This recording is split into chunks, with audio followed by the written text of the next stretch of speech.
নমস্কার, আমি পাপাই পাল। আমার আজকের ইউটিউব ভিডিওতে আমি ক্লাস 12-এর পরিবর্ত পদ্ধতিতে সমাকলনের যে চ্যাপ্টারটা আছে সেখানে কয়েকটা টাইপের সমাকলন কিভাবে কষতে হয় সেটা নিয়ে আলোচনা করব। আগের দিন বলতে আমাদের যে লাস্ট ইউটিউব ভিডিওটা ছিল সেখানে আমি কয়েকটা সূত্র আলোচনা করেছিলাম, মানে সূত্র দিয়ে কিভাবে অঙ্ক কষতে হয় সেটাও আলোচনা করেছিলাম। সূত্রগুলো আমরা এখানে একবার দেখে নিচ্ছি। সূত্রগুলো কী ছিল? সূত্রগুলো প্রথম যেটা শিখেছিলাম সেটা ছিল, 1 নম্বর দিয়ে লিখছি। সূত্রটা ছিল dx by x square plus a square সমান হতো 1/a tan inverse x by a plus constant c. এটা ছিল প্রথম সূত্র। এটা কিভাবে অ্যাপ্লাই করতে হয় সেটাও আমরা আলোচনা করেছিলাম। নেক্সট 2 নম্বর যেটা করেছিলাম সেটা ছিল dx by x square minus a square. এটা কিভাবে করেছিলাম? এটা সূত্র ছিল 1/2a log of mod x minus a by x plus a plus constant c। আশা করি বুঝতে পারছো। আচ্ছা, 3 নম্বরে ছিল dx by a square minus x square সমান, এটা কত হতো? এটা হতো 1/2a log of a plus এক্সটা হতো উপরে আর a মাইনাস এক্সটা হতো নিচে। একটু চেঞ্জ আছে, এটা থেকে এটা চেঞ্জ কি বলতে, এটা হচ্ছে x square minus a square আর এটা হচ্ছে a square minus x square, এই দুটোর মধ্যে পার্থক্য। আর একটা শিখেছিলাম আমরা dx by root over a square minus x square. এটা কি ছিল? এটা হতো সাইন ইনভার্স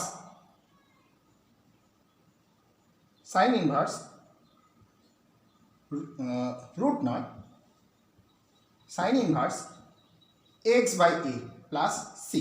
অবশ্যই এখানে এই এক্স বাই এ যে ভ্যালুটা তার মড করলে যেন সেটা লেস অর ইকুয়ালস টু 1 হয়ে থাকে। আর আরেকটা ফর্মুলা শিখেছিলাম সেটা ছিল dx by root over x square plus minus a square.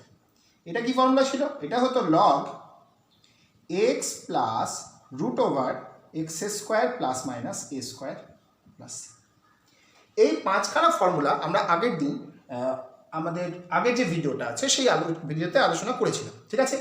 এবার আমরা আজকে কয়েকটা টাইপের অঙ্ক দেখব, বিশেষ করে দুটো টাইপ। প্রথম টাইপ যেটা হচ্ছে সেটা হচ্ছে এই টাইপের অঙ্ক যদি থাকে, মানে যদি বলে integration dx by a x square plus bx plus c, এই টাইপের ইন্টিগ্রেশন যদি থাকে তাহলে আমরা কি করব? এখানে লক্ষ্য করে দেখো, ওপরে ডিএক্স আছে আর নিচে একটা দ্বিঘাত রাশি আছে, হলো? তো নিচেরটাকে আমি কি করব, একটা এক্স এর টার্মের বর্গ বিযুক্ত একটা কনস্ট্যান্টের বর্গ, এই ফর্মুলায় ফেলার চেষ্টা করব। তো সেটা করার জন্য প্রথম কাজ হবে, এখান থেকে এক্স স্কোয়ারের যে সহগটা আছে, কত আছে? এ। সেই এটাকে আমরা কমন নেব। কমন নিলে ওটা পড়ে থাকবে এক্স স্কোয়ার প্লাস বি এক্সটা হয়ে যাবে b by a into x, যেহেতু এটা কমন নেওয়া হয়েছে। তারপরে কি? তারপরে এই যে সি আছে, সেই সিটা হয়ে যাবে সি বাই এ। পেরেছো বুঝতে? নেক্সট ধাপে আমরা করবো কি? নেক্সট ধাপে আমরা এখানে এটা কমন নিয়ে, সেটা তো আগে নেওয়া হয়েছে কমন, এবার এটাকে একটা বর্গ ফর্মে ফেলতে চাইবো। বর্গ মানে হচ্ছে ওই যে a square plus 2ab plus b square, ওই ফর্ম। কীরকম না, প্রথমে এক্স স্কোয়ার আছে, এবার আমার একটা 2 দরকার ইন্টু এক্স দরকার। এবার দেখো এক্স আছে এখানে, কিন্তু এই 2টা ছিল না, তার বদলে কি আছে? বি বাই এ। তো যদি আমি এখানে বি বাই 2a লিখে দিই তাহলে দেখো এইটাকে এইভাবে লেখা যায়। কেন না, এখানে দেখো নিচের 2 আর ওপরের 2 ক্যান্সেল হবে একে অন্যকে। ক্যান্সেল হলে কি পাবো? এক্স ইন্টু বি বাই এ, অর্থাৎ যেটা আছে ওখানে। আচ্ছা, তাহলে এখানে আমার একটা এই যে বি বাই 2a তার একটা হোল স্কোয়ার দরকার, বি বাই 2 এর একটা হোল স্কোয়ার দরকার, যেটা আমি এক্সটা নিলাম, ঠিক আছে? এক্সটা নিচ্ছি, এবার এটাকে আমি বাদ দেবো, ঠিক আছে? বাদ দিলে কেমন হবে? এটা বাদ দিলে হবে তোমার এখানে ব্র্যাকেট দিয়ে রাখছি, ঠিক আছে? বাদ দিলে ওটাকে বাদ দিতে হবে, বি বাই 2a তার হোল স্কোয়ার বাদ দেবো, ঠিক আছে? আর শেষে কত ছিল? প্লাস সি বাই এ ছিল, সেটা লিখতে ভুললে চলবে না। এই হয়ে গেল আমার কাজ, ঠিক আছে? এবার এই যে এটা আছে, এটা তো কনস্ট্যান্ট, এটাকে আমি বাইরে বার করতে পারি। 1/a কনস্ট্যান্ট আমরা বাইরে বের করে দিলাম। এবার রইল কত? ডিএক্স বাই, লক্ষ্য করে দেখো প্রথম তিনটে, এইটা এইটা এইটা, এটা কি আছে? X square plus 2 into x into b by 2a plus b by 2a তার হোল স্কোয়ার, অর্থাৎ a square plus 2ab plus b square form আছে। তার মানে এটা এ প্লাস বি তার হোল স্কোয়ারের ফর্ম না এই জায়গাটা। তাহলে এটাকে লিখতে পারি কি? X plus b by 2a তার হোল স্কোয়ার আর এখানে দেখো, এখানে এই দুটোর হিসাব করো, তাহলে প্রথমে সি বাই এটা লিখলাম যেহেতু ওটা প্লাস আছে, আর এখানে এটা বিয়োগ করা হয়েছে, তার মানে বি স্কোয়ার বাই 4a স্কোয়ারটা বিয়োগ হবে। এবার আমরা কি করব, এই x plus b by 2a এইটাকে জেড বলে ধরে নেব, x plus b by 2a যেটা আছে সেটাকে ধরে নেব জেড। তাহলে আমরা কি পাবো, তাহলে আমরা পাবো ডিএক্স সমান ডিজেড। বুঝতে পেরেছো? তাহলে এটা হবে 1/a ইন্টিগ্রেশন ডিজেড, যেহেতু ডিএক্স এর ভ্যালু কত পেয়েছি, ডিজেড পেয়েছি, আর এই যে x plus b by 2a সমান জেড ধরা হয়েছে বলে এটা হবে তাহলে জেড স্কোয়ার প্লাস, এবার এটা একটা কনস্ট্যান্ট কে ভাবো এটাকে, বা কে স্কোয়ার ভাবো। যদি এটা ধনাত্মক হয় তাহলে z square plus k square formula আমরা শিখেছি। কি করব না, 1/a into 1/k tan inverse z by k করে দেবো। ঠিক আছে, আর যদি এটা মাইনাস কে স্কোয়ার হয়, যদি এটা মাইনাস হতো, ঠিক আছে, মাইনাস হলে কোন ফর্মুলাটা আসতো, মাইনাস হলে হতো 1/2k log of z minus k by z plus k plus c. আচ্ছা, কেটা কি জিনিস, এই কে স্কোয়ার হচ্ছে আসলে এই গোটাটাকে আমি কে স্কোয়ার ভেবে নিয়েছি। বুঝতে পেরেছো? যদি ধনাত্মক হয় তাহলে প্লাস কে স্কোয়ার, আর যদি ঋণাত্মক হয় তাহলে মাইনাস কে স্কোয়ার, তাহলে দুরকম অনুযায়ী যেমন ফর্মুলা থাকবে সেরকম। ঠিক আছে, এবার আমরা একটা অঙ্ক দেখে নিচ্ছি। অঙ্ক বলতে এই টাইপের অঙ্ক, এই ফর্মটা কীরকম অঙ্ক থাকতে পারে দেখো, অঙ্ক থাকতে পারে এই টাইপের।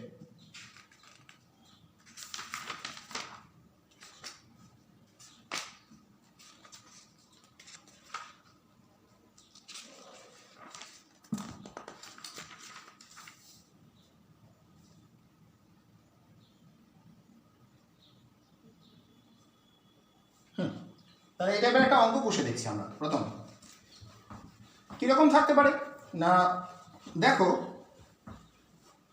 এটা থাকতে পারে এরকম যে ইন্টিগ্রেশন ডিএক্স বাই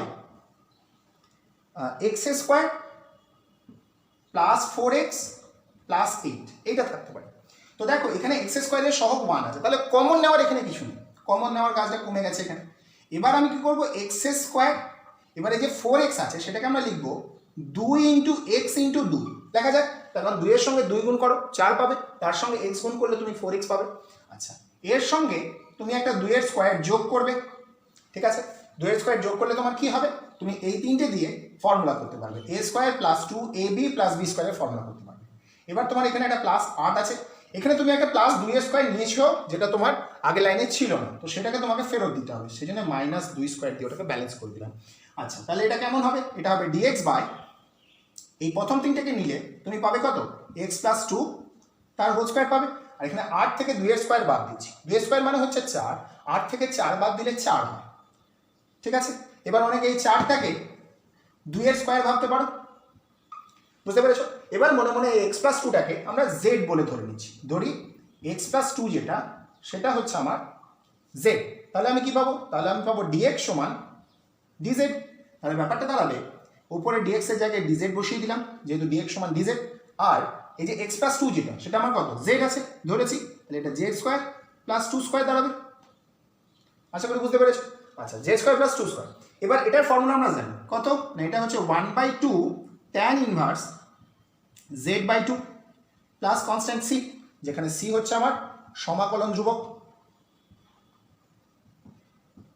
ঠিক আছে, আচ্ছা, এবার এই জেডটা দিয়ে তো আমার অঙ্ক ছিল না, আমাকে অঙ্ক এক্সে কনভার্ট করে দিতে হবে, তাহলে জেডের জায়গায় আমি কি বসিয়ে নেবো, এক্স প্লাস 2 বসিয়ে নেবো, তাহলে এটা হবে half tan inverse x plus 2 by 2 plus c, এই হয়ে গেল ইন্টিগ্রেশনটা। বুঝতে পেরেছো? এটা হচ্ছে ওই টাইপের ইন্টিগ্রেশন, সহজ জিনিস, বুঝতে অসুবিধা হওয়ার কথা না। আর একটা টাইপ আমরা আজকের দিনে আলোচনা করবো এই ভিডিওয়ে, সেটা হচ্ছে যদি এইরকম ধরনের কোনো ইন্টিগ্রেশন থাকে, এরকম বলতে দেখো আমি এখানে টাইপটা লিখছি, সেটা হচ্ছে lx plus m divided by ax square plus bx plus c dx, এই ধরনের যদি কোনো ইন্টিগ্রেশন থাকে। দেখো এই ধরনের ইন্টিগ্রেশন থাকার অর্থ হলো তোমার উপরে আছে এক ঘাত, নিচে আছে দ্বিঘাত। ঠিক আছে, এটার বেলায় তোমাকে যেটা করতে হবে সেটা হচ্ছে, ধরি কীরকম ধরবে না, উপরের এক ঘাত lx প্লাস mটাকে ধরবে some constant k1 into ddx of নিচের দ্বিঘাতটা ax square plus bx plus c plus আরেকটা কনস্ট্যান্ট k। আসলে এবার তুমি প্রশ্ন করতে পারো যে এরকম স্যার ধরে নিলে এরকম ধরা যায়, উত্তর হচ্ছে হ্যাঁ ধরা যায়। কেন না, দেখো এই যে ddx অফ দ্বিঘাত করবে যখন তুমি যখন দ্বিঘাত একটা সমীকরণ, দ্বিঘাত রাশি একটা, তার যখন ডেরিভেটিভ করবে সেটা একঘাত হয়ে যাবে। এবার তার সঙ্গে এই কনস্ট্যান্টগুলো সেইভাবে ধরে নিয়ে তাকে এই একঘাতের সঙ্গে সমান করেই দেওয়া যায়। তো দেখো কীভাবে হবে। এই যে k1 কনস্ট্যান্টের মানটা আমি জানি না, k2 কনস্ট্যান্টের মানটা আমি জানি না, ঠিক আছে। এবার এই কনস্ট্যান্ট দুটোর ভ্যালু আমি বের করবো। কী করে করবো? এটাকে ডেরিভেটিভ করছি। ax স্কোয়ারের ডেরিভেটিভ কত হয়? 2ax হয়। আর bx এর ডেরিভেটিভ কত? b হয়। আর c এর জন্য তো 0 পাবো প্লাস k2। এবার কি করছি? এই k1টা গুণ করে দিচ্ছি। তাহলে এটা কত হবে? 2ak1 into x plus bk1 plus k2। আমি এই দুটোকে আবার ব্র্যাকেটে দিলাম। কেন দিলাম না? দেখো এইটা হচ্ছে আমার এক্স যুক্ত পদ আর এইটা হচ্ছে আমার ধ্রুবক পদ। এবার এই পাশটার সঙ্গে এই পাশটা তুলনা করব। এখানে এক্স এর সহগ ছিল কত? এল। এখানে এক্স এর সহগ কত? 2ak1। তাহলে আমার এই যে এল এর সঙ্গে 2ak1টা সমান হবে। তাহলে 2ak1 সমান হচ্ছে আমার এল। আবার এদিকে ধ্রুবক পদ কত আছে? ধ্রুবক পদ আছে bk1 প্লাস k2 সমান আছে আমার m আছে। হলো, যেহেতু এদিকে ধ্রুবক পদ m, ওইদিকে ধ্রুবক পদ ওটা। তাহলে এখান থেকে তুমি k1টা আরামসে বের করে নিতে পারো। k1 সমান কত? না 2a দিয়ে ভাগ করে দাও, তাহলে এটা পাবে l/2a। এবার এই যে k1 এর মানটা পেলে সেটা এখানে বসাও। তাহলে কত পাবে? b into k1। k1 মানে কত? l/2a প্লাস k2 সমান হচ্ছে m। এখান থেকে আমরা k2 এর মানটা বের করতে পারবো। k2 সমান কত? m minus bl/2a। এটা হলো তোমার k2 এর ভ্যালু। তাহলে k1 k2 তুমি দুটোই বের করে নিতে পারলে। এটা কিন্তু খেয়াল রাখতে হবে। তাহলে k1 এর মান আমার কত বেরোলো? k1 হচ্ছে আমার l/2a আর k2 এর মান বেরোলো আমার m মাইনাস bl/2a। এটা k2 এর ভ্যালু বেরোলো, ঠিক আছে। এবার আমরা অঙ্কে আসছি। অঙ্কে কীরকম আসবো? দেখো এটার পরের ধাপ এখানে করছি। সমান কীরকম? না উপরে যে lx প্লাস m আছে সেটাকে আমি এখন এটা বসাতে পারি। এটা ধরা হয়েছে যেহেতু কি না k1 into 2ax plus b plus k2। এটা বসালাম যেহেতু এটা ধরেছি lx প্লাস m সমান এটা। k1 k2 মানগুলো এটা পরে বসিয়ে দেবো শেষে। আচ্ছা, তার নিচে কি আছে? তার নিচে আছে ax square plus bx plus c into dx। আচ্ছা, এবার আমরা দুটোকেই ভাগ করবো নিচেরটা দিয়ে, অর্থাৎ এই পোর্শনটাকেও ভাগ করবো, এইটাকেও ভাগ করবো, নিয়ে দুটো আলাদা ইন্টিগ্রেশনে কনভার্ট করবো। এটা বুঝতে পেরেছো? তাহলে এটা দাঁড়াবে আমার k1টা, আচ্ছা k1টা কনস্ট্যান্ট, তো ওটা একেবারে আমি ইন্টিগ্রেশনের বাইরেই লিখলাম। k1 কনস্ট্যান্ট বাইরে চলে এলো। তাহলে এটা হলো 2ax প্লাস b বাই নিচে আছে কত? ax square plus bx plus c into dx plus. এবার k2কে যখন ভাগ করবো তখন k2টা কনস্ট্যান্ট বাইরে এলো, উপরে শুধু dx থাকবে, নিচে হবে কত? নিচে এইটা ভাগ করেছি যেহেতু ax square plus bx plus c। আচ্ছা, এইটা ডেরিভেটিভ করা খুব সোজা। কেন না? দেখো নিচের যে হরটা আছে ax square plus bx plus c, তার ডেরিভেটিভটা উপরে আছে, অর্থাৎ ফাংশনটা নিচে, তার ডেরিভেটিভটা উপরে। এরকম যদি হয় তাহলে আমরা জানি ফর্মুলা অনুযায়ী এর ইন্টিগ্রেশন কি হয়? লগ অফ নিচের ফাংশনটা, অর্থাৎ ax square plus bx plus c। আর এইটার জন্য আমি কি করবো? এটা আগেই জাস্ট একটু আগেই দেখালাম যে এটাকে আবার সেই এটা কমন নেব, দিয়ে দুটো বর্গরাশির যোগফল বা বিয়োগফল আকারে লিখবো, দিয়ে ফর্মুলা বসাবো, ঠিক আছে। তাহলে ওইভাবে এটাও কোথাও করা যাবে। আশা করি বুঝতে পেরেছো। একটা উদাহরণ নিয়ে পরিষ্কার হয়ে যাবে। এবার আমরা একটা উদাহরণ নিয়ে দেখি। উদাহরণ নিতে গেলে আমি ধরো নিচ্ছি একটা উদাহরণ। শেষে k1 k2 মানটা বসিয়ে দেবো। যে k1 k2 যেটা পেয়েছিলাম সেটা ওখানে বসিয়ে দেবো শেষে, ঠিক আছে। একটা অঙ্ক কষে দেখি, তাহলে ব্যাপারটা বোঝা যাবে পরিষ্কার। দেখো কিরকম আছে না, ধরো এরকম একটা ইন্ডিকেশন আছে, বলেছে x প্লাস 2, ঠিক আছে। উপরে আছে x প্লাস 2 বসালাম, আর নিচে আছে 2x square plus 6x plus 5 dx। এটা আছে, ঠিক আছে। তো বুঝতেই পারছো আগেরটার মতো এটা। তার কারণ কি? দেখো উপরে এক ঘাত আছে আর নিচে একটা দ্বিঘাত আছে, বুঝতে পেরেছো? আচ্ছা, এবার প্রথম কাজ কি হয়? আমি প্রথমেই বললাম ধরবো। কি ধরবো না, এই যে উপরের এক ঘাতটা x প্লাস 2 সেটা সমান ধরবো কি না some constant k1 into ddx of নিচেরটা। নিচে কত আছে? 2x square plus 6x plus 5 plus k2, এটা লিখবো। এবার ডিফারেন্সিয়েশন করছি। ডিফারেন্সিয়েশন করলে কত আসবে? ডিফারেন্সিয়েশন করলে দেখো 2x স্কোয়ার ডিফারেন্সিয়েশন করলে তুমি কত পাবে? 4x পাবে। 6x এর জন্য 6 পাবে, আর 5 এর জন্য তো 0 প্লাস k2। এবার ডিফারেন্সিয়েশন করে গুণ করে দিচ্ছি, তাহলে এটা হবে 4k1x plus 6k1 plus k2। এটা ধ্রুবক পদ বলে একসঙ্গে ব্র্যাকেটে রাখলাম। এবার তুলনা দেখো, এখানে x টার্ম হচ্ছে এটা, সহগ কত? সহগ হচ্ছে 4k1, আর এখানে x এর সহগ কিছু নেই মানে কত? 1 আছে। তার মানে আমি এই যে 4k1 যেটাকে বলছি সেটা সমান 1 বসাবো। আর ধ্রুবক পদ কি? ধ্রুবক পদ আছে এদিকে 6k1 প্লাস k2 এই দিকটা, আর এই দিকটায় ধ্রুবক পদ আছে 2, তাহলে ইকুয়াল টু 2 হবে। দুদিকটা তুলনা করে নিচ্ছি। এবার এখান থেকে k1 সমান কত পাবো? k1 সমান হবে আমার 1/4। এবার k1 এর মানটা আমি এখানে বসাচ্ছি, এটা হবে 6 × 1/4 প্লাস k2 ইকুয়ালস টু 2। তাহলে k2 সমান আমরা পাবো এই যে 6 × 1/4 মানে হচ্ছে 6/4 মানে 3/2, সেটা ওদিকে বিয়োগ হবে, তাহলে 2 - 3/2 অর্থাৎ হাফ। তাহলে k1 k2 এর মানটা আমরা এখানে বের করে নিলাম। এবার আমরা অঙ্কে আসি। তাহলে এবার অঙ্কে কি করব? অঙ্কে ওই যে x+2, এই x+2 সমান এই লাইনটা বসাবো। x+2 সমান কত আছে? k1 ইন্টু ব্র্যাকেটের মধ্যে 4x plus 6 plus k2 divided by 2x square plus 6x plus 5 dx। বুঝতে পেরেছো? আচ্ছা ঠিক আছে, এবার কি করবো? k1টা কনস্ট্যান্ট বাইরে লিখলাম, উপরে রইল কত? 4x plus 6 divided by 2x square plus 6x plus 5 dx, মানে এইটাকে এটা দিয়ে ভাগ করে দিলাম। এবার k2টা বাইরে, k2 বাইরে কনস্ট্যান্ট। ঠিক আছে, এদিকটা মুছছি। এবার শুধু k1 k2 ভ্যালুটা মনে রাখতে হবে। ঠিক আছে, তাহলে এখান থেকে আমরা পাবো k2 বাই এটা, k2টা কনস্ট্যান্ট বলে বাইরে লিখলাম, তাহলে এটা dx বাই কত আছে? 2x square plus 6x plus 5। মনে রাখতে হবে k1 এর মান বেরিয়েছে আমার 1/4 আর k2 এর মান বেরিয়েছে আমার হাফ। বাকি পোর্শনটা তাহলে আমি মুছে দিতে পারি।